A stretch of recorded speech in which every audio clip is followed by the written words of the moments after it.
After 1815, what appeared increasingly was the narrowing margin of profit.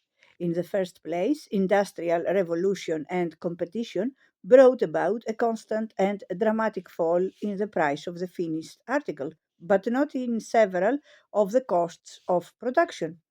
In the second place, after 1815, the general atmosphere of prices was one of deflation and not inflation. That is to say, profits, so far from enjoying an extra boost, suffered from a slight lag. Of course, the situation, which was general throughout British and indeed all advanced industry, was not too tragic.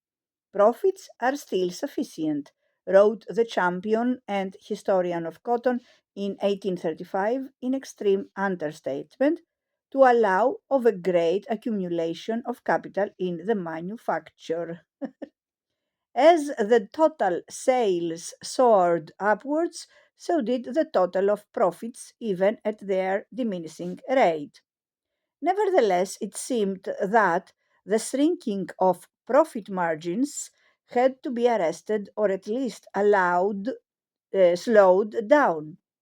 This could only be done by cutting costs, and of all the costs, wages, which McCulloch reckoned at 3 times the amount per year of the raw material, were the most compressible. They could be compressed by direct wage cutting, by the substitution of cheaper machine tenders for dearer skilled workers, and by the competition of the machine.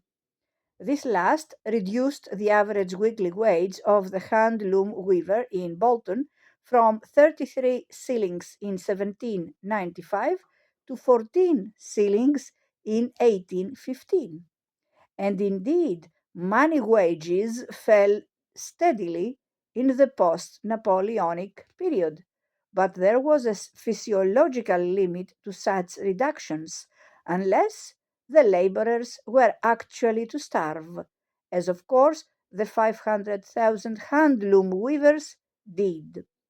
Only if the cost of living fell could wages also fall beyond that point. The cotton manufacturers shared the view that it was kept artificially high by the monopoly of the landed interest, made even worse by the heavy protective tariffs, which a parliament of landlords had wrapped around British farming.